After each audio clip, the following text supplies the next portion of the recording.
Assalamualaikum warahmatullahi wabarakatuh. Nama saya Rizky Rahmat Maulana, NIM 1933715. Kali ini kita akan membahas tentang deret Bowen dan juga skala Mohs pada batuan. Ada yang tahu belum skala Mohs itu apa? Skala Mohs itu adalah tingkat kekerasan pada batuan. Dari yang paling rendahnya itu ada 1 skala Mohs, yang ke paling tingginya itu ada 10. Jika dia skala Mohs 1, dia itu mudah dia itu dirabanya. Jadi kalau si batu itu diraba, dia itu mudah rapuh gitu. Kalau 2, 3, 4, 5, 6 itu digores pisau, dia tuh masih ada goresan gitu. Tapi kalau skala Mohsnya di atas 6, 7, 8, 9, 10, yaitu Intan yang skala Mohsnya 10 paling keras. Dia itu mau digores pakai pisau, pakai kaca, nggak bakal dia tuh kegores. Apalagi kalau coba kalian banting, itu pasti nggak kenapa-napa tuh batu, karena benar-benar keras. Apalagi Intan skala Mohsnya 10 kan.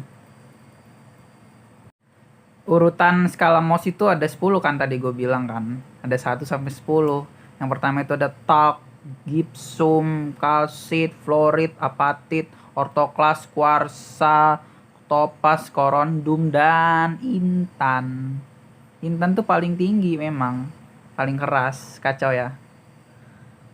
Materi kedua itu deret Bowen kan. Deret Bowen itu apa sih? Deret Bowen itu urutan dia. Jadi dalam urutan itu bisa kita ketahui mineralnya itu apa yang terkandungnya itu. Jadi kan di dalam deret Bowen tuh suhu paling maksimal itu 1200 ya.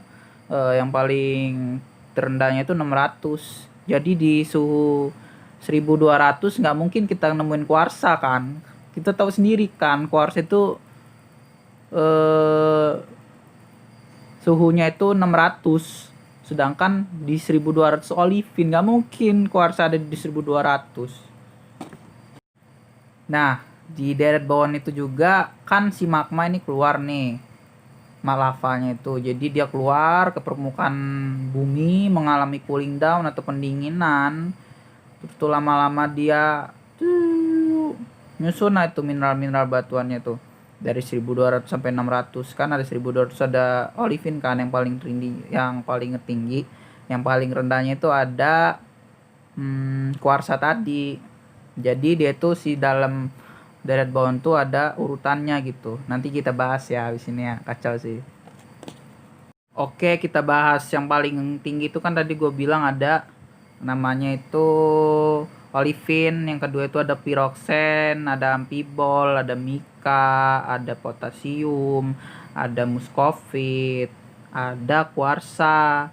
Nah, jadi mereka itu bersusun gitu dari yang paling tinggi olivin, piroksen, ampibol, biotit, mika, terus itu potasium dan muskovit serta kuarsa kan. Jadi yang paling rendah itu kuarsa di dalam deret Bowen.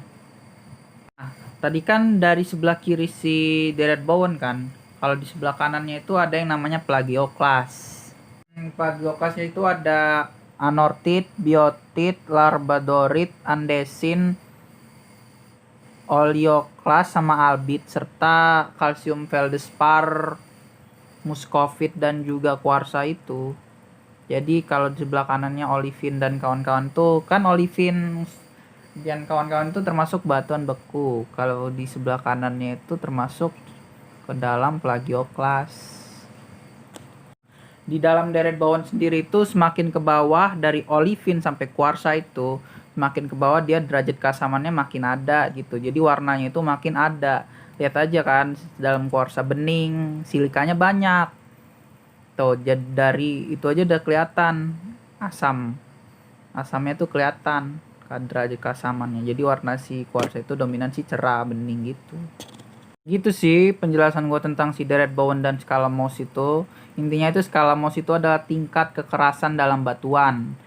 Dari mana yang paling keras itu Intan 10 skala Mohsnya. Sedangkan deret Bowen itu adalah urutan terbentuknya mineral dari yang paling tinggi sampai ke paling rendah. Paling tinggi itu ada olivin.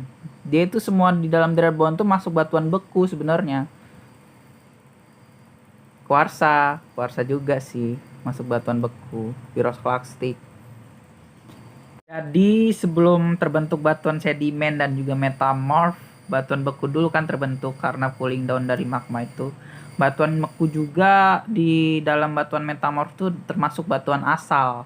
Karena kemarin saya ada pernah belajar gitu di praktikum, katanya batuan beku itu merupakan batuan asal dari batuan sedimen maupun metamorf.